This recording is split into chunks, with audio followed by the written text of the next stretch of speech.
Nvidia's stock took a hit despite strong earnings, as investors are not buying whatever Nvidia is trying to sell. China's DeepSeek proves AI breakthroughs don't always mean more capital investment. Freedom by Design will bring you our analysis. Today's shockwave, Nvidia stock dropped 8.5% despite solid earnings. Why? DeepSeek spent under 10% of the expected 100 mm plus to develop their model. If more companies follow suit, Nvidia's chip demand could weaken. What does this mean for global AI? Our AI by Design segment will unlock these answers in under 10 minutes, potentially worth millions with the right framework. How is DeepSeek achieving results so efficiently? Will computational efficiency means AI dominance? How should different regions with lesser technology infrastructure adapt? Join host Sam Adams and Dr. Ibrahim Abdallah, our science editor-at-large, for an unfiltered look at DeepSeek's rise and the future of global AI competition. Let's dive in.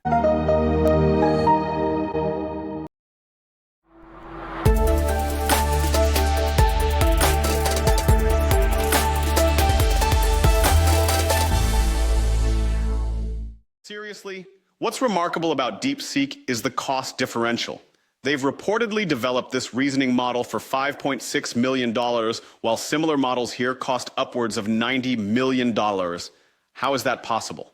Doc, the $5.6 million figure requires clarification. That represents direct training costs, not comprehensive R&D investment. It's comparing apples to orchards. However, the efficiency is still noteworthy. DeepSeek achieved this through several computational shortcuts most Western developers overlooked. Shortcuts? That sounds concerning. Not shortcuts in quality, but in approach. During my time at British Oil, we developed similar efficiency techniques for petroleum mathematics. When analyzing complex geological formations, we discovered pattern compression algorithms that reduced computational requirements by 67%. DeepSeek appears to have applied parallel innovations to neural network training.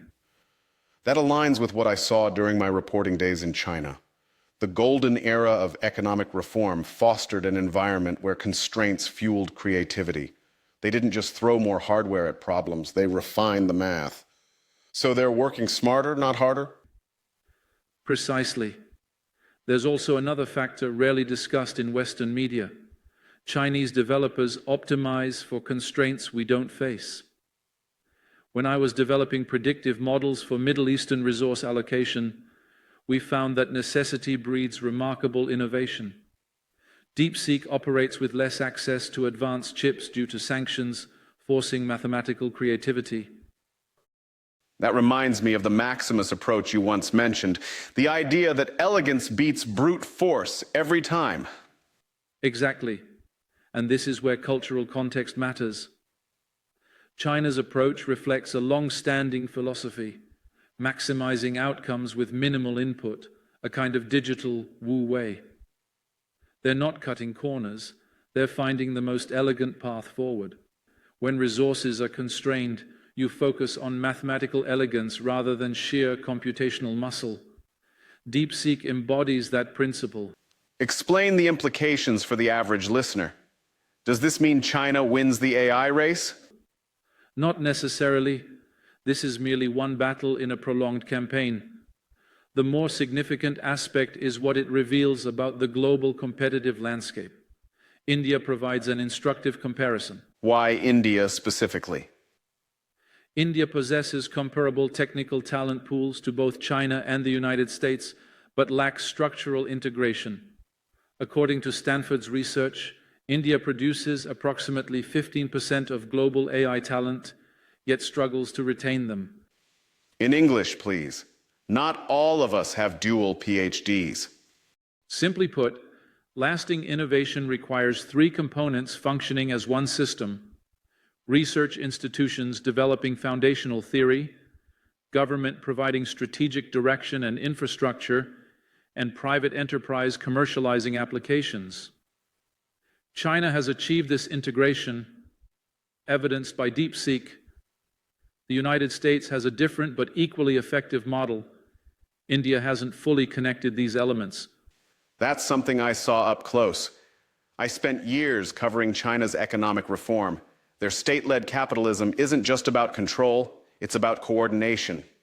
Government sets the vision, industry executes, and universities provide the talent pipeline. It's like a well-oiled machine, with each part reinforcing the other. India, for all its brilliance, has more of a free market patchwork.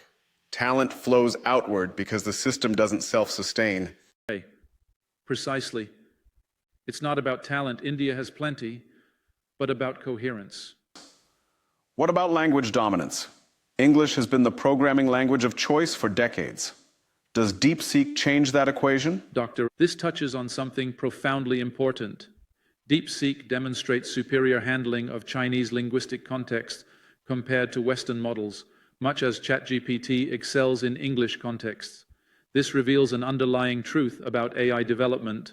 Linguistic and cultural embeddedness matters tremendously. That raises an important question about linguistic inequality. If AI development depends on the volume of available digital content, what does this mean for countries whose languages are less represented online? The data suggests a more nuanced reality. While content volume creates initial advantages, techniques like cross-lingual transfer learning and synthetic data generation are reducing these disparities. I'd go further. When I was in China, I saw how deeply language shapes thought. Mandarin's structure, context-heavy, implicit, forces a different cognitive approach compared to English's linear clarity. DeepSeek's strength isn't just technical, it's cultural. Their AI thinks more like a native Chinese speaker because it's trained within that cognitive framework. Dr. A. Rather than fully separate ecosystems, I anticipate a hybridized landscape, core technologies with culturally specific implementations. The linguistic inequality is real, but not deterministic. Countries with less represented languages can leverage transfer learning from larger models while developing specialized capabilities reflecting their unique contexts. Brings us to Europe and the Middle East. What should they do? They don't have the scale of talent or resources as the major players. The Middle East faces particular challenges on foreign technology creates vulnerability. The prudent approach for subscale regions is threefold. First, strategic specialization. Identify specific domains where regional linguistic and cultural understanding provides competitive advantage. Second, differential partnership. Maintain balanced relationships with multiple technology providers rather than dependency on any single source. Third, talent cultivation through educational reform. Beyond just the volume of training data, what specific approaches should these regions take? Are domain-specific models a viable alternative to competing in general-purpose AI? The mathematics supports this approach. The data consistently showed that targeted excellence outperforms broad mediocrity. The United Arab Emirates demonstrates this principle through specialization in financial AI applications, leveraging their unique position in global markets. Domain-specific models require less linguistic data while delivering superior performance in targeted applications.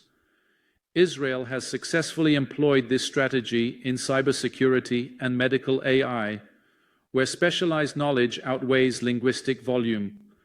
The critical factor is selecting domains where regional expertise provides natural advantages that compensate for linguistic limitations.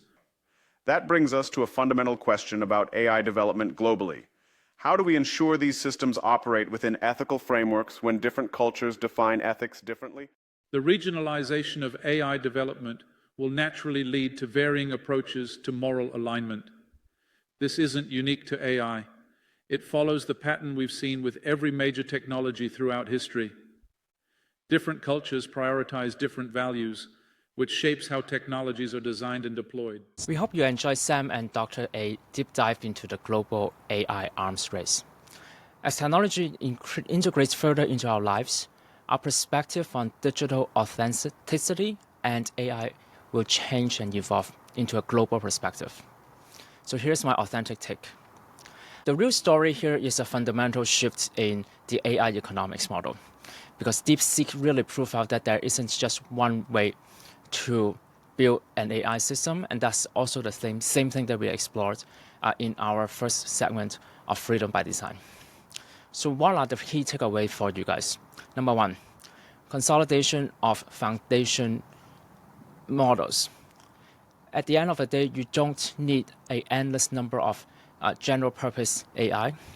And in terms of language, we have English, now Chinese, potentially a Spanish one.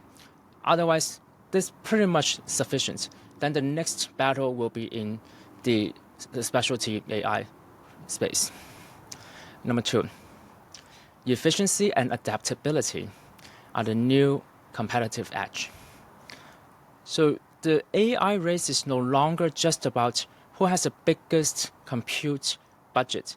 It's about who can adapt existing models to specific markets while maintaining trust. DeepSeek's approach showed that computational efficiency is as valuable as raw power. It's also one of the reasons why we object how the board is looking at its decision tree. And finally, authenticity as the game changer. In a world where AI systems shape decisions that affect billions, authenticity really does matter. We need to know that they are giving you the best advice.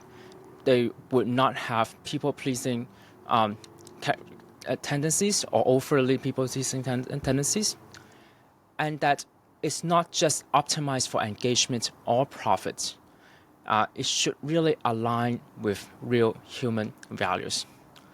The winner in this AI race won't just be those with the best technology, but those who build AI that is transparent, that is learnable, explainable, and accountable for people who use it. So here's our conclusion.